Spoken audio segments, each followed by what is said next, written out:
नमस्कार बच्चों। आज के इस एपिसोड में इस वीडियो में हम बात करेंगे क्लास 11th हिस्ट्री की।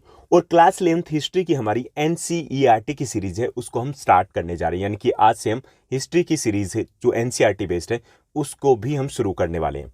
जहां तक आपकी एनसीईआरटी सीरीज की बात है तो दो सब्जेक्ट में इसी टाइप की सीरीज हम लेकर के आ रहे हैं।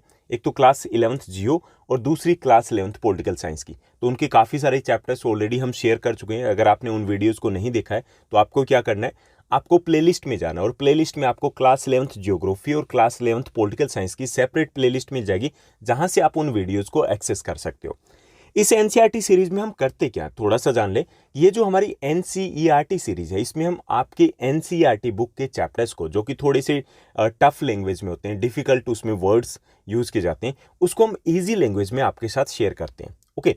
दूसरा, इस सीरीज में हमारा फोकस जो रहता है वो आपके कंसेप्ट के ऊपर रहता है कि आपके कंसेप्ट क्लियर होने चाहिए। यानी कि कंसेप्ट फॉर्मेशन मेथड के थ्रू चैप्टर को आपके साथ शेयर किया जाता है, क्योंकि अगर आपके कंसेप्ट है वो क्लियर हो जाते हैं यहाँ से, तो सब कुछ आपके लिए आसान हो जाएगा, ईजी हो जाएगा। और जब सब कुछ आपके लिए आसान या ईजी हो जाएगा, कंसेप्ट आपके क्लियर हो जाएंगे, तो आपका इंटरेस्ट डेवलप होगा उस सब्जेक्ट में। और जिस दिन आपका इंटरेस्ट डेवलप होगा ना, समझो कि कहानी बदलने वाली है। आप आगे, बहुत आगे, सबसे आगे जाने वाले हो। जहां तक हिस्ट्री की बात है तो हिस्ट्री एक अलग टाइप का सब्जेक्ट आ जाता है। यानी कि पॉलिटिकल साइंस और जियो एक अलग टाइप के सब्जेक्ट है, हिस्ट्री है वो एक डिफरेंट टाइप का सब्जेक्ट है। इसको हम उसी तरीके से नहीं पढ़ सकते, उसी टाइप से स्टडी नहीं कर सकते जैसे कि हम पॉलिटिकल साइंस को लेते हैं, जैसे कि हम ज्योग्राफी को लेते हैं, क्योंकि इसमें वो चीज़ें होती है जो पहले की है, जो अब वैसी चीज़ें नहीं है। हमारे आसपास के एग्जाम्पल हमें वैसे देखने को नहीं मिलती। पॉलिटिकल साइंस या जियो की बात करें तो आसपास के एग्जाम्पल हमें एज इट इज़ मिल जाते हैं, तो हमें वो चीज़ें समझना आसान होता है। हिस्ट्री में क्या होता है, जैसे मान लीजिए कि हम बात करें इंडियन फ्रीडम स्ट्रगल की, अगर बात करें देश के आज़ादी के आंदोलन की बात करें, तो उसमें कहा जाता है कि गांधी जी ने चरखे से इंग्लैंड में मीलें बंद करवा दी थी। अगर हम प्रैक्टिकली आज के टाइम के अकॉर्डिंग सोचे कि भाई क्यों लंबी लंबी फेंक रहे हो, ऐसा भी हो सकता है। लेकिन अगर हम हिस्ट्री को ठीक से समझना है तो हमें क्या करना होता है, हमें अपने माइंड को उसी दौर में, उसी टाइम पीरियड में लेके जाना होता है। अगर हम वो एंटीना सेट कर लेते हैं ना उस टाइम के अकॉर्डिंग, तो हमें समझ में आएगा। अगर हम उन परिस्थितियों को, उन सिचुएशन को समझ लें कि उस वक्त क्या सीन था, अगर उस सीन तक हम चले जाते हैं तो हमें वो चीज़ें समझना आसान हो जाती है। जैसे मान लीजिए कि हम उस वक्त के दौर में चले जाते हैं जब गांधी जी अंग्रेजों के खिलाफ लड़ रहे थे, उनसे भिड़ रहे थे, तो समझना आसान हो जाएगा कि हाँ, लोगों ने खादी पहननी शुरू कर दी थी, चरखा चलाना शुरू कर दिया था। इसके कारण इंग्लैंड से आने वाले कपड़े की डिमांड कम हो गई थी और वहाँ पर एक्चुअली में ही मिलें बंद हो गई थी। तो हिस्ट्री इसी टाइप का सब्जेक्ट है। इसमें हमें क्या करना होता है कि माइंड जो हमारा है उस सिचुएशन के अकॉर्डिंग साथ साथ चलना चाहिए। हमें प्रेजेंट से पास्ट में अपने माइंड को, अपने दिमाग को भी लेकर के जाना होता है। और दूसरा ये कि इसमें हमें कहानी के तौर पे चैप्टर को लेना होता है, एक स्टोरी के तरीके से कि ये हुआ था, क्योंकि इसमें जो भी डिटेल्स दी जाती है हिस्ट्री में वो सीरियल वाइज डिटेल्स होती है कि उसके बाद ये हुआ, उसके बाद ये हुआ। अगर हम जंप मार के चलते हैं तो हमें कुछ भी समझ में नहीं आएगा। जैसे आप मूवी देखते हो या टीवी सीरियल देखते हो, उसमें से अगर हम एक दो एपिसोड टीवी सीरियल में गायब करते हैं तो नेक्स्ट वाला एपिसोड है वो हमारे लिए उतना इंटरेस्टिंग नहीं रहता कि क्या हुआ, पता नहीं क्या हुआ। तो सेम सिचुएशन हिस्ट्री के साथ होती है। ओके। जैसे मैं एक खुद छोटा सा एक किस्सा आपको सुनाता हूँ कि बहुत बहुत पहले की बात है कि मुझे जोधपुर जाने का मौका मिला था। जोधपुर गए तो आमतौर पे जो लोग जाते हैं वो वहाँ पर, मतलब किले वगैरह है, फोर्ट वगैरह, वो देखना पसंद करते हैं। तो मैं भी चला गया, मज़ा नहीं आया मुझे देख करके बिल्कुल भी। अच्छा, वहाँ पे बड़ी बड़ी मतलब बिल्डिंगें, दीवारें थी और कबूतर वगैरह ज़्यादा थे, साफ़ सफाई उतनी ज़्यादा दिखी नहीं, मज़ा नहीं आया। उसके बाद वापस आ गए तो उसी वक्त घर पे टीवी सीरियल एक चलता था, महाराणा प्रताप। उसको देखना पड़ा फैमिली के साथ। जब बाकी घर वाले देख रहे थे, मॉम डैड, तो मुझे भी देखना पड़ा। देखा, उसके बाद जब देखा तो मैं उस सिचुएशन को समझा कि अच्छा, ये जो किले होते थे, ये दुर्ग होते थे, इस टाइप से यूज़ किए जाते थे, इस टाइप से इनको बनाया जाता था। अगली बार जब जोधपुर गया, मुझे एक एक चीज़ में मजा आया, क्योंकि इस बार मैं अपने माइंड को उस दौर में ले गया था। तो आपको भी इसी टाइप से अपना माइंड सेट करना है। इसी टाइप्स के ये जो हिस्ट्री के चैप्टर्स होते हैं, इनको कहानी के तौर पे आपको समझना है। इसमें जो कड़ियाँ हैं, उन कड़ियों को जोड़ना है, तोड़ना नहीं है। अगर एक कड़ी को दूसरी कड़ी से जोड़ते गए तो आपको कुछ भी याद नहीं करना, बस कहानी तो है, उसको हमें पढ़ना है। आज हम क्या करेंगे इस सीरीज में, आज हम आपकी क्लास 11th हिस्ट्री के second chapter writing and city life, यानी कि लेखन कला और शहरी जीवन है, इसको हम डिस्कस करने वाले हैं। अब इस चैप्टर में है क्या, इस चैप्टर में ये शुरुआती जो हमारा पीरियड था, जब हम विकसित हो रहे थे, थोड़ा सा आगे की तरफ बढ़ रहे थे, उस दौर की कहानी दी गई है। कहानी है कि शहरी जीवन की शुरुआत कैसे हुई थी, लिखने की जो कला है उसकी शुरुआत कैसे हुई थी। हर चीज़ का एक इतिहास होता है, हिस्ट्री होती है ना, कहीं कोई ना कोई चीज़ है वो कभी तो शुरुआत हुई होगी, धीरे धीरे उसमें इम्प्रूवमेंट होता है। तो यहाँ पे हम बात करेंगे मेसोपोटामिया की। ओके, अब ये मेसोपोटामिया क्या है कि ये जहाँ पे आज आधुनिक समय में इराक शहर है, इराक देश है, वहीं का जो इलाका है वो मेसोपोटामिया के नाम से जाना जाता था। तो वो पहली हमारी शहरी सभ्यता थी। तो उसके बारे में हम समझेंगे कि वहाँ पे किस टाइप का जीवन था, किस टाइप की लाइफस्टाइल थी, कौन कौन से वो काम धंधे करते थे, उनकी कल्चर कैसी थी। ओके, शहर कैसे बने हुए थे, क्या उनके बारे में किस टाइप के सोर्सेज हमें मिले कि हम कैसे कह सकते हैं कि इस टाइप की चीज़ें उस वक्त रही होगी। तो वो सब कुछ हम यहाँ पर एक एक करके समझने वाले हैं। तो चलिए शुरुआत करते हैं हम आज के इस चैप्टर की। और सबसे पहले हम यहाँ पे समझेंगे कि मेसोपोटामिया है क्या एग्जैक्टली, क्योंकि हम पूरे चैप्टर में किसकी कहानी पढ़ने वाले, इस एरिया की, इस मेसोपोटामिया इसकी कहानी को पढ़ने वाले। तो यहाँ देखिए कि ये मेसोपोटामिया है। ठीक, यहाँ थोड़ा सा मैं आपको दिखा दूँ कि ये यहाँ टिग्रिस रिवर है और यहाँ पे भी एक रिवर जाती है। तो इसके आसपास का जो बीच का इलाका था ये मेनली मेसोपोटामिया कहलाता था। यहाँ पे देखिए कि हमें बेबीलोन या बेबीलोनिया ये इलाका मिलता है, ये बेबीलोन है, ये यहाँ पे सुमेर है और यहाँ पर ये कुछ छोटे छोटे और शहर दिए गए। ओके, तो हम इन सभी शहरों की, इस सभी पूरे इलाके की बात करने वाले हैं कि यहाँ पे कैसे शहरी जीवन की शुरुआत हुई थी, किस प्रकार के लोग रहते थे, किस प्रकार के वो काम धंधे करते थे, कैसे वो व्यापार किया करते थे और हमें ये सारी इन्फॉर्मेशन कहाँ से मिली, ये हम समझने वाले हैं। यानी कि अगर आप वर्ल्ड मैप को, अभी जो करंट का हमारा वर्ल्ड मैप है उसको अगर आप सर्च करोगे तो वहाँ पर आपको इराक सर्च करना है और जहाँ इराक है एग्जैक्टली वहीं पर मेसोपोटामिया था। तो चलिए देखते हैं एक एक करके, इन कड़ियों को जोड़ते हैं, इस कहानी को समझते हैं। सबसे पहले कि मेसोपोटामिया है कहाँ, कि जो मेसोपोटामिया अभी आधुनिक समय की बात करें तो वहाँ पे दजला और फ्रात दो नदियाँ हैं। ओके, दजला और फ्रात, उनके बीच में स्थित ये प्रदेश है और आजकल आधुनिक समय में ये इराक जो गणराज्य है उसका हिस्सा है, यानी कि इराक देश में ये इलाका आ जाता है। क्लियर, इराक कहाँ पे, जैसे यहाँ पे मान लीजिए कि हमारा इंडिया है। क्लियर, थोड़ा सा हम देखते हैं कि मान लीजिए यहाँ पे हमारा इंडिया, यहाँ पे आ जाता पाकिस्तान, यहाँ पे आ गया ईरान, यहाँ पे आ गया इराक। यानी कि हमारे जैसे कहते हैं ना कि पड़ोस में कहाँ कितनी दूर घर है, तो दो घर छोड़ के अगला घर है। तो यूँ ही समझ लीजिए कि दो देश छोड़ करके नेक्स्ट वाली जो कंट्री है वो इराक है, वहीं पर हमारा मेसोपोटामिया आ जाता है। तो मेसोपोटामिया कहाँ है कि ये दजला और फ्रात नदियाँ हैं, वहाँ पर दो नदियाँ को नाम है, उनके बीच में स्थित ये प्रदेश है और ये इराक देश में आता है। अभी यहाँ से शहरी जीवन की शुरुआत होती है, यानी कि सबसे पहला जो शहर बना था, सबसे पहली जो अर्बन लाइफ है, सिटी लाइफ है, उसकी शुरुआत इसी सिविलाइजेशन से, इसी सभ्यता से हुई थी। इसलिए इस चैप्टर में बात तो हम शहरी जीवन का करने वाले हैं, लेकिन मेसोपोटामिया के अकेले की बात क्यों करेंगे, क्योंकि शहरी जीवन की शुरुआत ही यहीं से हुई थी। ओके, शहरी जीवन की शुरुआत मेसोपोटामिया में हुई थी। मेसोपोटामिया की जो सिविलाइजेशन है, सभ्यता जो है, वो अपनी संपन्नता के लिए, यानी कि काफ़ी धनी सभ्यता थी ये, शहरी जीवन के लिए, विशाल और समृद्ध साहित्य के लिए। उस दौर में जो शुरुआती दौर था, बड़े साहित्य लिखे गए थे, बहुत कुछ लिखा गया था। उसके लिए गणित और खगोल विद्या के लिए प्रसिद्ध थी, यानी कि गणित में भी, कैलकुलेशन में भी उनका एक योगदान रहा था। यानी कि इसलिए एक इम्पोर्टेंट सिविलाइज्ड, वेल डेवलप्ड ये सिविलाइजेशन थी, सभ्यता थी, इसलिए उसके बारे में हम इस चैप्टर के थ्रू जानने वाले हैं। अब हम समझ लेते हैं कि मेसोपोटामिया जो वर्ड है, जो शब्द है, इसका अर्थ क्या है। ये जो मेसोपोटामिया शब्द हमें दिया गया, ये शब्द क्या कि ये यूनानी भाषा के दो शब्दों से मिलकर बना है, मेसोस जमा में पोटेमोस से। ओके, मेसोपोटामिया किससे बना है, यूनानी भाषा के दो शब्दों से मिलकर बना है। एक तो ये याद रखना, छोटे छोटे क्वेश्चंस यहाँ से हिस्ट्री से इसी टाइप से निकलते हैं कि यूनानी भाषा के दो शब्द है, एक तो मेसोस हो गया और दूसरा हो गया पोटेमोस। ओके, उनसे मिलकर बना है और इसका अर्थ ये होता है कि मेसोस का अर्थ हो गया मध्य और पोटेस का अर्थ हो गया नदी, यानी कि नदी के बीच का इलाका। ओके, यानी कि जैसे अपने यहाँ पे बोलते हैं ना, आपने जियो में, अगर आपके पास जियो सब्जेक्ट है तो उसमें हमने पढ़ा था दोआब शब्द। दोआब शब्द का अर्थ क्या था कि दो नदियों के बीच की जमीन। तो सेम ये जो यूनानी भाषा में मेसोस है, इसका अर्थ होता है बीच में या मध्य में, और पोटेमोस है उसका अर्थ होता है नदी से, यानी कि दो नदियों के बीच की जो जमीन होती है उसको यूनानी भाषा में मेसोपोटामिया वो कहते हैं। ओके, तो मेसोपोटामिया जो इलाका है वो दो नदियों के बीच में स्थित है। कौन कौन सी दो नदियां, एक तो दजला है और दूसरी फ्रात नदी है। उनके बीच की जो उपजाऊ धरती है, जमीन है, उसी को इंगित करता है ये मेसोपोटामिया शब्द। ठीक, इसलिए इसका नाम मेसोपोटामिया पड़ा। अब जो मेसोपोटामिया है उसके बारे में अगला जो हमारा स्टेप आता है इसी कहानी में कि चलो ठीक है, मान लिया ये मेसोपोटामिया। अब हम बहुत कुछ इस चैप्टर में पढ़ने वाले हैं। हमें किसने बताया, कैसे हमें पता चला कि ये क्या चीज़ें थी। तो यहाँ पे कुछ ऐतिहासिक जानकारी के स्रोत हैं मेसोपोटामिया के। ये सिर्फ मेसोपोटामिया के नहीं, कि कोई भी इतिहास या ऐतिहासिक घटना है उसकी जानकारी के स्रोत लगभग यही रहते हैं। कि पहला तो उस दौर की कुछ बिल्डिंगें हमें मिली है, इमारतें मिली है खुदाई के बाद। उन इमारतों से बहुत कुछ जाना जा सकता है कि उस वक्त भवन निर्माण कला कैसी थी, घर किस टाइप के बनाए जाते थे, उसके ऊपर कुछ पेंटिंग्स वगैरह बनी, उससे हम आइडिया लगा सकते हैं कि किस प्रकार की सोच थी, किस टाइप के रीति रिवाज थे। ओके। दूसरा, मूर्तियाँ।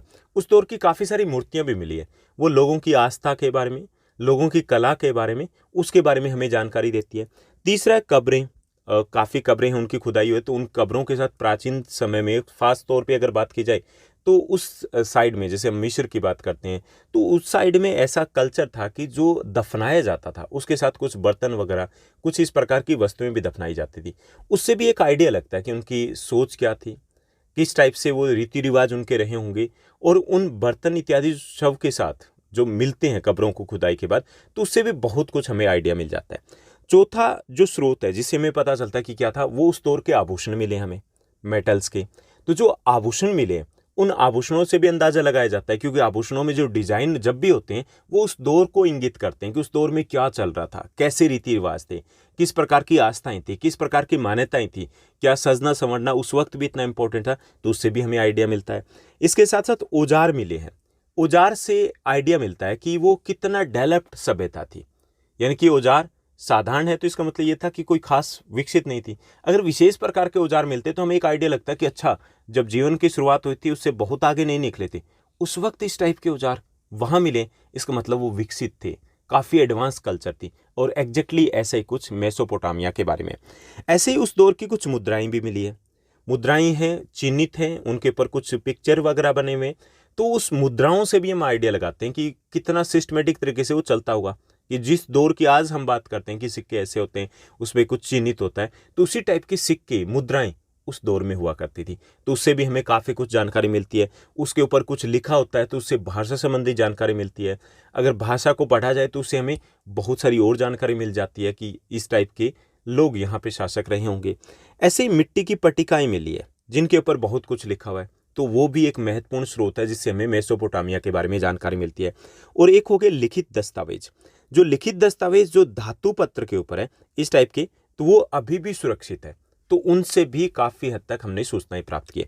यानी कि ये जो जितने भी मैंने आपको स्रोत बताए, ये सिर्फ मेसोपोटामिया की जानकारी के नहीं, कि कोई भी ऐतिहासिक बिल्डिंग होती है या कोई भी इतिहास रहा होता है किसी सभ्यता के बारे में, तो उसकी जानकारी की सबसे महत्वपूर्ण स्रोत होते हैं। तो ये एक इंपॉर्टेंट क्वेश्चन रहेगा आपके 3 मार्कर के लिए कि मेसोपोटामिया की जानकारी के ऐतिहासिक स्रोत कौन कौन से है। तो आपको ये लिखना है, हेडिंग बनानी है, थोड़ा थोड़ा आपको लिख देना है कि इनसे हमें क्या जानकारी मिल जाती है, बिल्डिंग से क्या जानकारी मिलती है, मूर्ति से, कब्रों से, आभूषण, औजार, मुद्राओं से हमें किस टाइप की जानकारी मिलती है। कर लोगे इतना, हो जाएगा आराम से। ओके, तो ये तो बात होगी मेसोपोटामिया क्या है और वहाँ की जानकारी के सोर्सेज क्या रहे हैं, कैसे हमें पता चला कि वहाँ पे क्या कुछ था।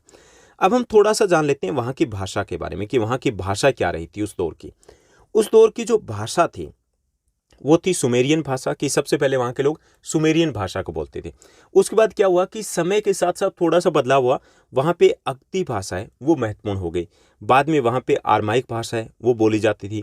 और 1400 ईस्वी पूर्व से धीरे धीरे आरमाइक भाषा है उसका दबदबा बन जाता है, यानी कि ज़्यादातर लोग हैं वो आरमाइक भाषा उसको बोलना शुरू कर देते हैं। ये हिब्रू भाषा है उससे मिलती जुलती थी और 1000 ईस्वी पूर्व के बाद ये व्यापक रूप से बोली जाने लग गई थी और आज भी इराक के कुछ इलाकों में बोली जाती है। यानी कि अभी भी जो ये प्राचीन भाषा यानी कि सुमेरियन भाषा थी, उसके बाद अक्दी आ गई, उसके बाद आरमाइक आ गई, आरमाइक के बाद हिब्रू भाषा आ गई और हिब्रू भाषा है वो अब भी प्रचलन में है, इराक के अच्छे खासे इलाकों में बोली जाती है। ओके, तो ये हो गई कि वहाँ की भाषा क्या थी उस वक्त। उसके बाद हम भौगोलिक स्थिति को भी देख लेते हैं कि वहाँ की ज्योग्राफिकल लोकेशन कैसी है, कहाँ पर है ये मेसोपोटामिया। ओके, और क्या कुछ होता है वहाँ पर। तो मेसोपोटामिया को आधुनिक समय की बात करें तो ये इराक का हिस्सा है। यानी कि जैसे मैंने बताया था कि हम इंडिया से आगे जाते हैं, तो इंडिया से आगे जाने के बाद हमें क्या मिलता है, पाकिस्तान मिलता है। यहाँ पाकिस्तान है, यहाँ ईरान है और यहाँ पे इराक है। ठीक, और इसी इराक के जिस इलाके की बात करें वो मेसोपोटामिया यहीं पर है।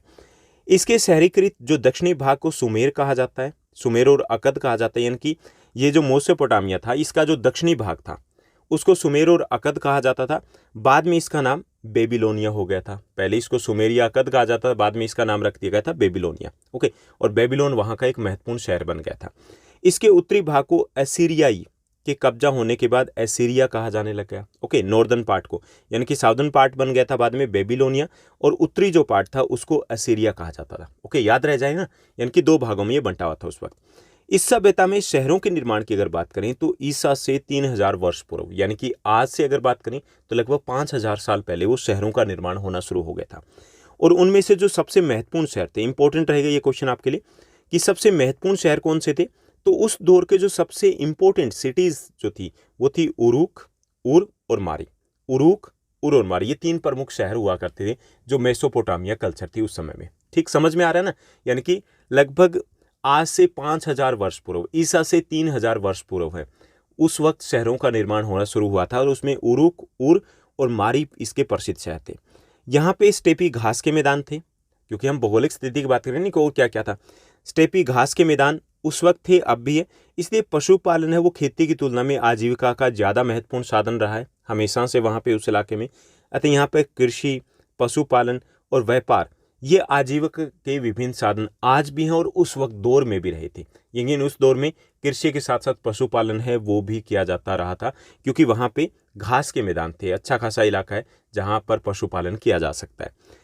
यहाँ के लोग औजार बनाने के लिए कांसे का इस्तेमाल किया करते थे। जो हमें औजार मिले उससे पता चलता है कि जो औजार बने हैं वो ज़्यादातर कांसे से बने हुए। ठीक, और यहाँ के उरूक नगर में एक स्त्री का शीर्ष भी मिला है। शीर्ष मतलब ऊपर का हिस्सा, ओके, गर्दन से ऊपर का हिस्सा मिला है, जो सफ़ेद संगमरमर को त्रास कर बनाया गया, बेहद खूबसूरत है, जिसको वारका शीर्ष कहा जाता है। बेहद खूबसूरत है, उसमें छोटी छोटी बातें उसका ध्यान रखा गया है, जैसे कि आंखें कैसे बनाई जाए, आईब्रो कैसे बनाए जाएं, और कहाँ पे आभूषण लगेंगे तो उसके लिए स्पेस भी छोड़ा गया है। ओके, तो इस टाइप से कि एक आइडिया लग जाता है कि वहाँ के लोग कला में पारंगत थे, औजार थे वो किसके, कांसे के प्रयोग में लाते थे, और उरूक नगर के आसपास के इलाके थे तो वहाँ पे कला भी चरम अवस्था में थी। इतना आइडिया हमें लगा। इसके साथ साथ एक और चीज़ कि श्रम का विभाजन था। श्रम का विभाजन मतलब काम का बंटवारा था कि कुछ लोग कृषि कार्य में लगे थे, कुछ लोग व्यापार में लगे हुए थे, कुछ लोग अन्य प्रकार के कार्यों में लगे हुए थे। काम था वो आपस में बंटा हुआ था। और सामाजिक संगठन शहरी जीवन और अर्थव्यवस्था की विशेषता थी कि यानी कि समाज में जुड़े हुए थे, जैसे आजकल हम जुड़े होते हैं, तो उससे भी कहीं ज़्यादा वो आपस में लगाव होता था, एक परिवार की तरह वो रहते थे। तो ये चीज़ें भी उस दौर की व्यवस्था की विशेषता थी। थोड़ा सा आप सोचिए कि उस वक्त जो लोग रहते थे इतने एडवांस नहीं थे कि मोटर गाड़ी हो ये चीज़ें, लेकिन फिर भी वो जो दौर था उस दौर के हिसाब से वो काफ़ी ज़्यादा एडवांस थे। यहाँ पे खाद्य संसाधन तो समृद्ध थे, यानी कि खाने की कोई कमी नहीं थी, फसलें अच्छी खासी होती थी, परंतु खनिज संसाधन इस इलाके में नहीं थे उस दौर में भी। जिन्हें कहाँ से मंगवाते थे, जो प्रूफ मिले, एविडेंस मिले, उसके आधार पे कहा जाता है कि उनको तुर्की, ईरान या खाड़ी पार के देशों से मंगाया जाता था, समुद्री रास्तों से उनको मंगाया जाता है, यानी कि संसाधन यहाँ पर नहीं थे, खनिज संसाधन यहाँ पर अवेलेबल नहीं थे। यहाँ पर व्यापार के लिए परिवहन व्यवस्था अच्छी खासी थी, जलमार्ग के द्वारा व्यापार किया जाता था। फरात नदी है वो व्यापार के लिए विश्व मार्ग के रूप में प्रसिद्ध थी, यानी कि फरात नदी है वो एक समतल इलाके से होकर के बहती है, तो इसके कारण यहाँ पर हमेशा से जल मार्ग है वो महत्वपूर्ण रहे हैं। जहाँ तक स्थल मार्गों की बात है तो वो उतनी ज़्यादा विकसित नहीं थी उस दौर में, उस प्रकार के कोई एविडेंस नहीं मिले। जल मार्गों से व्यापार होने के काफ़ी सारे एविडेंसेस हमें मिले। ओके, उसके बाद की शहरी अर्थव्यवस्था जो थी उस वक्त, क्योंकि शहर बन गए थे यहाँ तो, ओके, जैसे हमने उरूक की बात की, उर की बात करी, मारी की बात की, तो इस प्रकार के शहर बन गए थे। तो शहरी अर्थव्यवस्था में हिसाब किताब और लेन देन रखने के लिए यहाँ लेखन कला का विकास हुआ था। सबसे पहले लेखन कला का विकास है वो इसी सभ्यता में, इसी सिविलाइजेशन में हुआ था। ओके, ये तो हो गई कुछ विशेषताएं कि किस टाइप से चीज़ें यहाँ पर आगे बढ़ रही थी। ओके, उसके बाद बात आता है कि वहाँ पर जैसे हमने बात किया कि मुख्य जो काम धंधा था वो कृषि भी था, पशुपालन और कृषि कार्य करते थे। तो कृषि के क्या हालात थे और वहाँ की जलवायु कैसी थी वो भी हम जान लेते हैं उस दौर में। तो उस दौर में की अगर बात की जाए तो दजला और फ्रात नाम की नदियाँ थी, यानी कि दजला और फ्रात नाम की जो नदियाँ थी उत्तरी पहाड़ों से निकल के अपने साथ उपजाऊ बारीक मिट्टी लाती रही है। जैसे अपने यहाँ पे गंगा ब्रह्मपुत्र जो नदियाँ हैं वो कंकर, पत्थर, मिट्टी इत्यादि बहाकर लेकर के आती है, और उसके कारण सिंधु, गंगा, ब्रह्मपुत्र है वो एक विशाल मैदान का निर्माण कर चुके हैं, और निर्माण अब भी जो निर्माण करे वो अब भी जारी है। जैसे सुंदरवन डेल्टा अब भी फैल रहा है, ऐसी सिंधु नदी है वो अरब सागर में गिरने से पहले कराची के आसपास एक डेल्टा बना रखी है, वो अब भी फैल रहा है। तो यहाँ पर भी जो दजला फ्रात की नदियाँ थी वो उत्तरी पहाड़ी से निकल के आती थी, नॉर्दर्न पार्ट से अपने साथ उपजाऊ बारीक मिट्टी लाती रही थी, और इन नदियों में बाढ़ आती है, आमतौर पे अक्सर आती है और उस वक्त भी आती थी। तो जब इनके पानी को सिंचाई के लिए ले जाता है तब ये मतलब ले जाया जाता है तो ये मिट्टी भी वहाँ पर जमा हो जाती है, यानी कि इससे एक उपजाऊ मैदान का निर्माण हुआ यहाँ पर दजला और फरात नदियाँ उनके बीच में, कि जब भी बाढ़ आती थी एक नई लेयर बिछ जाती थी, एक नई परत बिछ जाती थी। और वो जो इलाका होता था, जो बाढ़ वाला इलाका, वो बेहद उपजाऊ इलाका उस वक्त भी था और आज के दौर में भी ये इलाका बहुत उपजाऊ है। यहाँ का रेगिस्तानी भाग जो दक्षिण में यानी कि साउथ की तरफ है, तो वो जैसे रेतीले टिब्बे टीले होते हैं ना राजस्थान में अपने, इसी टाइप के यहाँ पे टीले पाए जाते हैं। लेकिन यहाँ पर भी कृषि की जाती है और उस दौर में भी की जाती थी। फरात नदी जब इन रेगिस्तानों में पहुँचती है तो छोटी छोटी कई धाराओं में बन जाती है। ओके, नहरों के जैसे छोटी छोटी धाराओं में बन जाती है और यहाँ पर उस पानी को सिंचाई के तौर पर प्रयोग में लाया जाता है। यहाँ गेहूँ, जौ, मटर, मसूर इत्यादि की खेती की जाती थी और अब भी की जाती है, यानी कि उस दौर में भी ऐसा ही कुछ था, इस दौर में भी ऐसा ही कुछ है। इस प्रकार के हमें एविडेंसेस मिले। अब अगर बात की जाए कि दक्षिणी मेसोपोटामिया की, तो वहाँ पर की जो खेती थी सबसे ज़्यादा उपज देने वाली हुआ करती थी। हालांकि वहाँ फसल उपजाने के लिए बारिश की हमेशा कमी रहती थी, क्योंकि उत्तरी जो इराक है, उत्तरी जो मेसोपोटामिया था, तो वो एक समतल भूभाग था, मैदानी भूभाग था। लेकिन दक्षिणी मेसोपोटामिया की बात करें तो वो रेतीला इलाका था, मरुस्थलीय इलाका था, वहाँ पे पानी की कमी रहती थी। लेकिन जब भी फसलें होती थी, बारिश अच्छी खासी हो जाती थी, तो वहाँ पे उपजाऊ मिट्टी थी अच्छी खासी और उत्पादन बहुत ज़्यादा होता था। ठीक समझ में आ गया? यानी कि जैसे अपनी हम बात करते हैं कि उत्तरी भारत का विशाल मैदान है, काफ़ी उपजाऊ है, समतल है, राजस्थान है वो रेगिस्तान इलाका आ गया। तो ऐसा ही कुछ वहाँ पर था कि आधा भाग था वो उपजाऊ इलाका था, जहाँ से नदियाँ बहती थी, दजला फरात मुख्य नदियाँ थी, और जबकि जो दक्षिण वाला भाग था वो रेतीला भाग था, जो बारिश के ऊपर डिपेंड करता है। यानी कि बारिश आएगी तो वहाँ पर फसलें अच्छी होती थी। तो बारिश का क्या होता है, बारिश तो न अता होता है न पता होता है। जैसे अपने यहाँ पे मानसून होता है, मानसून क्या होता है, मानसून वही होता है कि जो ना किसी की मानता ना किसी की सुनता, अपनी मर्जी करता है। तो बारिश भी इसी टाइप से इराक में, मेसोपोटामिया में भी करती थी, इसलिए वहाँ पर बारिश की कमी के कारण कभी कभी फसलों का उत्पादन ऊपर नीचे हो जाता था। यहाँ पे स्टेपी क्षेत्र का जो प्रमुख कार्य था, यानी कि उत्तरी पार्ट की बात करें, जो स्टेपी इलाका है, वहाँ पर घास के मैदान पाए जाते हैं। वहाँ पर लोग मुख्य तौर पे पशुपालन किया करते थे। यहाँ खेती के अलावा भेड़ बकरियाँ स्टेपी घास के मैदानों, पूर्वोत्तर मैदानों, पहाड़ी इलाकों पर आमतौर पे पाली जाती थी। उस वक्त भी लोग पशुपालन में अच्छे खासे लगे हुए थे। यानी कि ये सब कुछ था कि वहाँ पे कृषि कहाँ की जाती थी, उत्तरी भाग में। दक्षिणी भाग में भी कृषि की जाती थी, लेकिन वहाँ पर पानी की कमी थी। और कुछ लोग जो घास के मैदान थे वहाँ पर पशुपालन किया करते थे, और प्रमुख पशु जो थे वो भेड़ बकरियाँ इत्यादि थे। ओके, तो ये बात आ गई कि वहाँ की जलवायु कैसी थी और वहाँ पर काम धंधे क्या क्या हुआ करते थे उस दौर में मेसोपोटामिया में। अब हम थोड़ा सा समझ देते हैं मेसोपोटामिया के शहरों को। ओके, कि प्राचीन शहर कौन कौन से थे।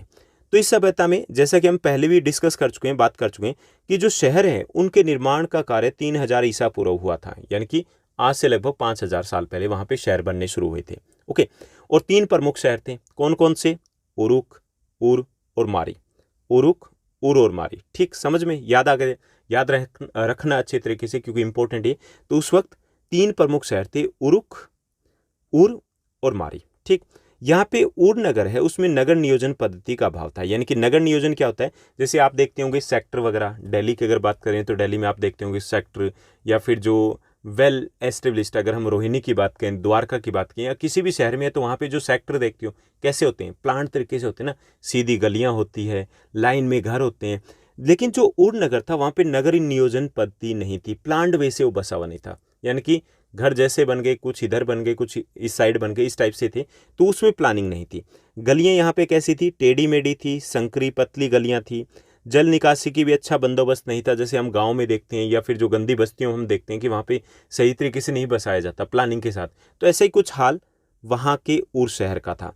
उर्वासी घर बनाते समय शकुन अपशकुन का भी ध्यान रखते थे। यानी कि इस टाइप के भी एविडेंसेस मिले, क्योंकि वहाँ के ज़्यादातर घर है वो एक ही दिशा में उनका द्वार मिला, तो उससे ये अंदाज़ा लगाया जाता है कि वो शुभ अशुभ को मानते थे। 2000 ईसा पूर्व की बात करें तो उसके बाद फरात नदी की ऊर्ध्व धारा पर मारी नगर है वो विकसित होता है। जो मारी नगर था वो शाही राजधानी के रूप में फला फूला था। ओके, और ये जो मारी नगर था ये महत्वपूर्ण व्यापारिक स्थल भी था। इसके कारण ये बहुत ज़्यादा समृद्ध और खुशहाल शहर था, और यहाँ पे जिमरिलियम का एक राजमहल मिला, और यहाँ पर एक मंदिर भी मिला। यानी कि इन सभी शहरों की बात करें तो उसमें सबसे महत्वपूर्ण जो शहर था उस वक्त वो मारी शहर था, व्यापारिक केंद्र था, और शाही केंद्र था, प्रशासनिक केंद्र था और काफ़ी ज़्यादा ये समृद्ध या खुशहाल रहा है। इसके आसपास एक महल भी मिला है और एक मंदिर भी मिला है। ओके, तो ये बात होगी कि वहाँ के शहर कैसे थे। तो मारी को छोड़ दिया जाए तो वो दोनों जो उरुक और उर शहर की बात करें तो अनप्लान्ड वे से बसे हुए थे। गलियाँ टेढ़ी मेढ़ी थी, भीड़ वाली गलियाँ थी, तंग गलियाँ होती थी, पानी की समुचित जल निकासी की समुचित व्यवस्था नहीं थी और कोई विशेष प्रकार के पैटर्न को अपनाया नहीं गया था शहर बसाते हुए, जबकि मारी नगर में स्थिति कुछ अलग थी। ओके, तो ये तो बात होगी वहाँ के शहरों की कि किस टाइप के शहर थे। अब वहाँ के बारे में थोड़ी सी कहानी भी जान लेते हैं कि मेसोपोटामिया के बारे में एक कहानी भी है कि वहाँ पर सभ्यता खत्म कैसे हुई थी। तो बाइबल के अनुसार अगर बात की जाए तो बाइबल के अनुसार जल प्लावन पृथ्वी पर संपूर्ण जीवन को नष्ट करने वाला था। यानी कि शुरुआत में जो ये सभ्यताएं थी, जैसे हम सिंधु घाटी सभ्यता की बात करते हैं, ओके, इंडस वैली सिविलाइजेशन की बात करते हैं, तो वो खत्म कैसे हुई थी।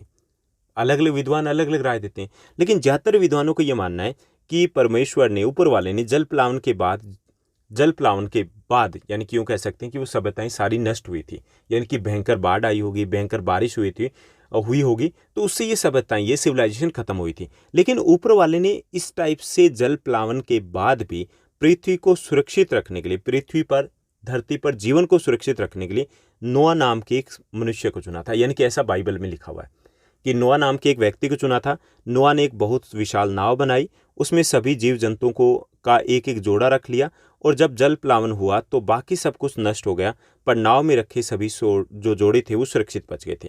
ऐसी एक जो कहानी है वो मेसोपोटामिया के परंपरागत साहित्य में मिलती है। यानी कि वहाँ का जो साहित्य है, वहाँ की जो कल्चर है, उससे रिलेटेड जो साहित्य है, उसमें इस टाइप की एक कहानी है। उसमें बताया गया कि इस कहानी के जो मुख्य पात्र वो जीवशूद्र या फिर उतना पिष्टिम है। यानी कि पात्र बदल जाता है लेकिन कहानी इसी टाइप की दी गई कि किस टाइप से कुछ लोग ही बच पाए थे और उसके बाद नए सिरे से नई सभ्यता की शुरुआत हुई थी। तो यहाँ के बारे में ये कहा जाता है कि जो मेसोपोटामिया की सभ्यता थी वो कैसे खत्म हुई। तो ज्यादातर विद्वानों को मानना है कि बाढ़ या फिर भारी बारिश के कारण ये सभ्यता खत्म हुई होगी और ऐसी कहानी वहाँ के साहित्य में भी हमें देखने को मिलती है। अब हम थोड़ा सा ये भी देख लेते हैं कि ये जो मेसोपोटामिया की जो सिविलाइजेशन है ये यूरोपियन लोगों के लिए कितनी इंपॉर्टेंट है, क्योंकि यूरोप में इसके ऊपर अच्छा खासा फोकस किया जाता है। तो वहाँ के लिए कितनी और क्यों इंपॉर्टेंट है, तो यूरोप वासियों की अगर बात की जाए तो उनके लिए मेसोपोटामिया काफ़ी इंपॉर्टेंट है, क्योंकि बाइबल का जो पहला भाग है ओल्ड टेस्टामेंट, उसमें इसका उल्लेख कई संदर्भों में, कई टाइप के अलग अलग जो वाक्य हैं उसमें इसको किया गया है। उदाहरण के लिए ओल्ड टेस्टामेंट की जो बुक ऑफ जेनेसिस है उसमें शिमार का उल्लेख किया गया। इसका तात्पर्य सुमेर, यानी कि शिमार क्या है, वो सुमेर है इलाका जो मेसोपोटामिया में था। इसका अर्थ होता है ईंटों से बने शहरों की भूमि से, जो कि उस वक्त अकेला सुमेर था, ओके, मेसोपोटामिया में।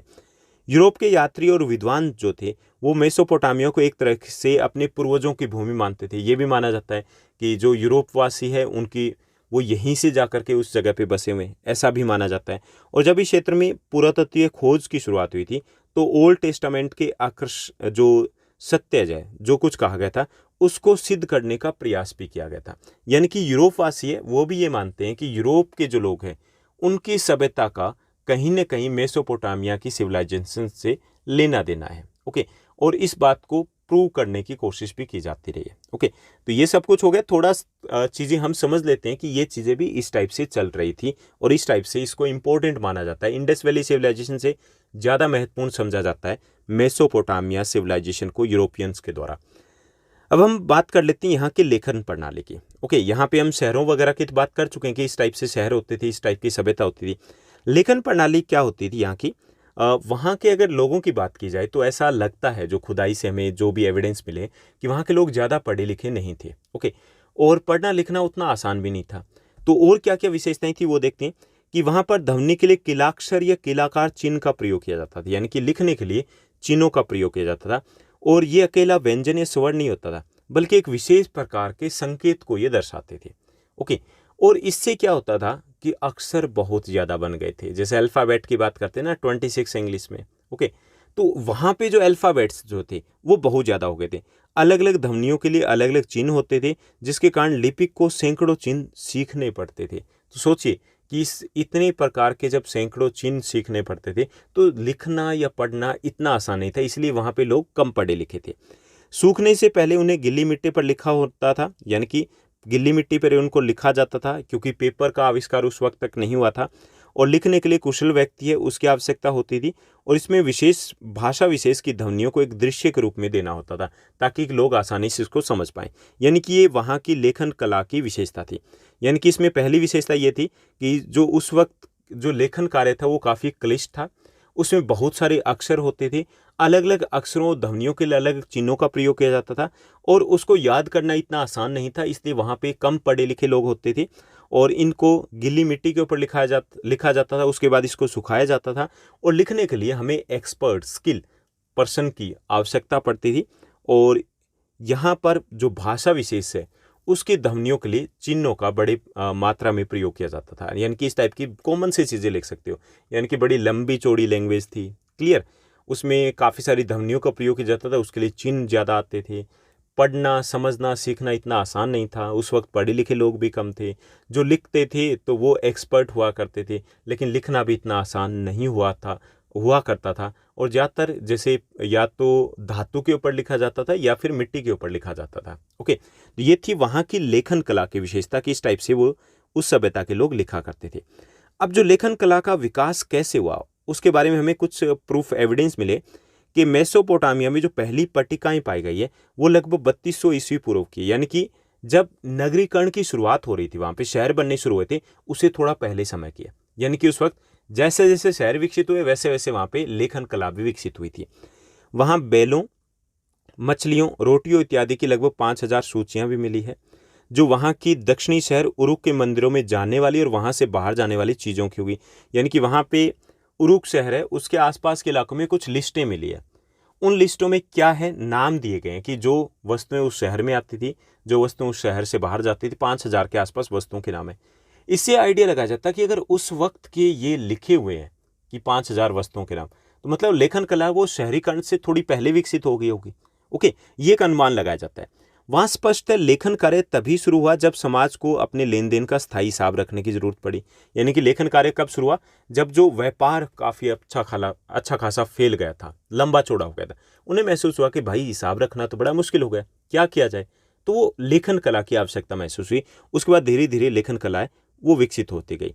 तो इस वक्त शहरी जीवन में लेन देन अलग अलग समय पर होते थे, उनके करने वाले कई लोग होते थे और व्यापार में भी कई प्रकार के माल का लेन देन होता था। तो उन सब का हिसाब किताब था वो लेखन के द्वारा लिखा जाता था। ओके, तो उस वक्त जैसे जैसे व्यापार बढ़ा, जैसे जैसे शहरीकरण हुआ, वैसे वैसे लेखन कला है उसका भी विकास वहाँ पर होता गया था। मेसोपोटामिया के जो लोग थे वो कैसे लिखते थे, वो गिल्ली मिट्टी है उसकी पट्टिकाओं पर तिल्ली से लिखा करते थे। ओके, इस टाइप से लिखा करते थे और बाद में उन्हें धूप में सुखा लेते थे, क्योंकि पेपर, जैसे मैंने बताया कि पेपर तो नहीं था उस वक्त। ओके, और लगभग 2600 ईस्वी के आसपास की बात करें तो वहाँ वर्ण कीलाकार हो गए थे। कीलाकार मतलब जैसे कि आकृति चिन्हाकार हो गए थे। भाषा उस वक्त सुमेरियन के आसपास थी। धीरे धीरे यहाँ पे शब्दकोश, जैसे डिक्शनरी होती है ना, इस टाइप से डिक्शनरी भी बनाई गई थी ताकि लोग आसानी से उन शब्दों को समझ पाए। ओके, यानी कि लेखन कला थोड़ी मुश्किल जरूर थी क्योंकि शब्द संख्या ज़्यादा थी, अक्षर ज़्यादा होते थे, लेकिन विकसित जरूर थी, अच्छे तरीके से विकसित थी। यानी डिक्शनरी वगैरह के बारे में भी उन्होंने उस वक्त सोच लिया था। तो ये बात हुई कि वहाँ की लेखन कला कैसी थी। अब एक और महत्वपूर्ण जो योगदान है, यानी कि हम शहरों के लिए इस मेसोपोटामिया को याद रखते हैं कि कैसे शहरों की शुरुआत हुई थी, हम इस जो कल्चर सिविलाइजेशन है इसको हम याद रखते हैं लेखन कला के लिए। एक और चीज़ के लिए याद रखते हैं, वो है काल गणना, कि उस समय में काफ़ी सारे सबूत मिले हैं कि काल गणना और जो गणित है उसकी विद्वत्तापूर्ण परंपरा दुनिया को मेसोपोटामिया की ही सबसे बड़ी देन है। यानी कि मेसोपोटामिया की जो सिविलाइजेशन है उसी ने ही गणित हमें दिया है और उसी ने ही काल समय की गणना हमें दी है कि समय की गणना कैसे की जाती है।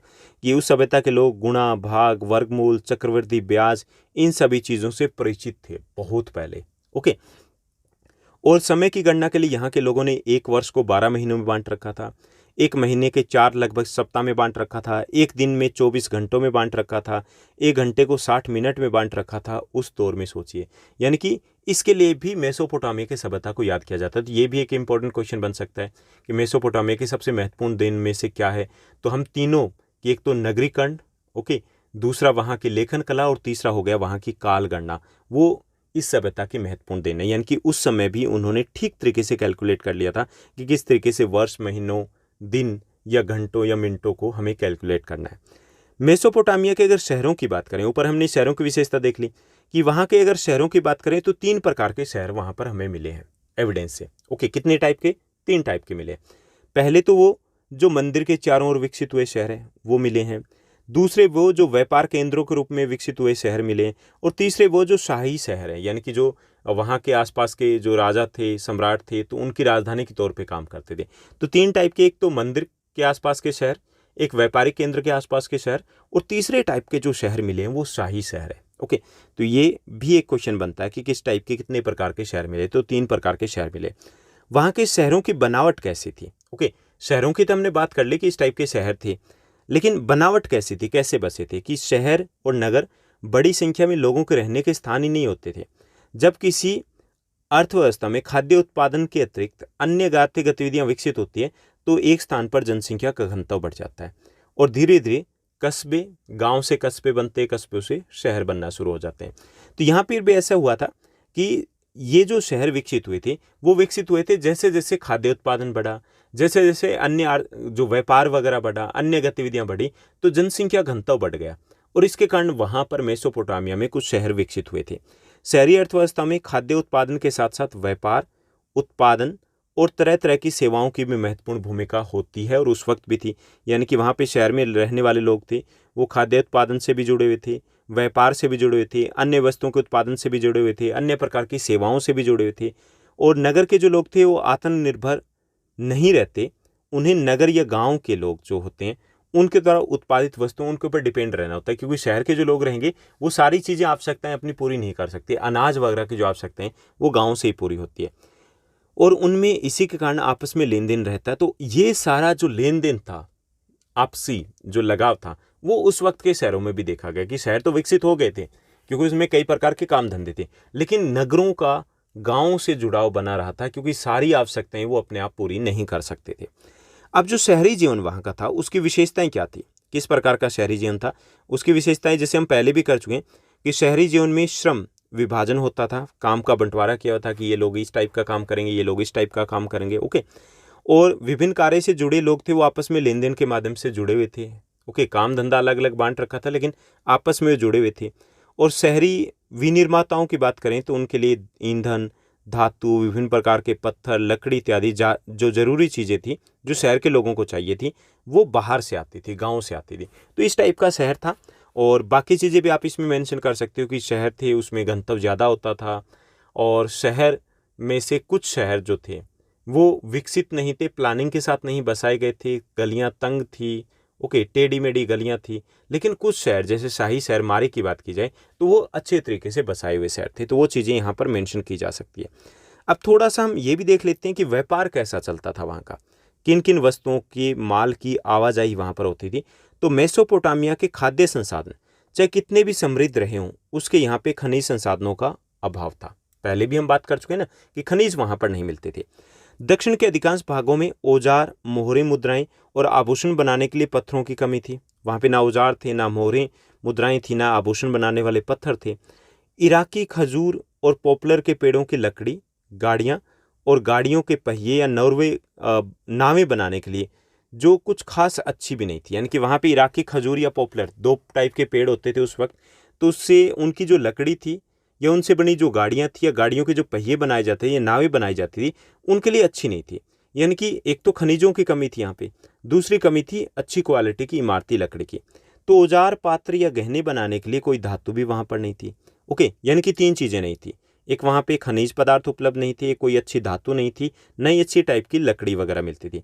इसलिए मेसोपोटामियाई जो लोग थे, मेसोपोटामिया के जो लोग थे वो लकड़ी, तांबा, रांगा, चांदी, सोना, सीपी, इस प्रकार के विशेष प्रकार के पत्थरों इत्यादि को, धातुओं इत्यादि को तुर्की, ईरान या खाड़ी के पार के देशों से मंगवाते थे, जिसके लिए वो क्या भेजते थे, बदले में कृषि के उत्पाद हो गए, कपड़े इत्यादि है उसको वो निर्यात करते थे। यानी कि इस टाइप की चीज़ों का व्यापार हुआ करता था मेसोपोटामिया के लोगों का। ओके, समझ में आ गया ना कि जो चीज़ें कम थी वो मंगवाते थे, बाकी चीज़ें वहाँ पर भेजी जाती थी। अब परिवहन के साधनों की बात करें तो उस वक्त परिवहन का सबसे सस्ता जो महत्वपूर्ण साधन था वो जलमार्ग था। अच्छा खासा विकसित था। दजला, फरात नदियाँ थी, उनको जलमार्ग के तौर में प्रयोग में लाया जाता था और जितने भी बड़े शहर थे लगभग वो सभी शहर नदियों के किनारे ही थे। स्थल मार्गों का विकास तो हुआ था लेकिन वो सीमित था, जल मार्ग ज़्यादा महत्वपूर्ण थे उस वक्त। ओके, उसके बाद एक और चीज़ है बहुत इंपॉर्टेंट, ये 5 मार्कर क्वेश्चन बनता है कि वहाँ के जो धार्मिक स्थल थे, जो मंदिर थे, वो कैसे थे उस दौर के। तो मेसोपोटामिया के मंदिरों की क्या विशेषता थी कि मेसोपोटामिया के जो मंदिर थे, कुछ प्रारंभिक जो मंदिर थे, शुरुआती मंदिर थे, वो साधारण घरों की तरह ही थे। अंतर केवल मंदिर की बाहरी दीवारों के कारण था, जो कुछ खास अंतराल के बाद भीतर और बाहर की ओर मुड़ी होती थी। यानी कि ये अंतर था, बाकी शुरुआती जो मंदिर बने थे वो सिंपल से होते थे।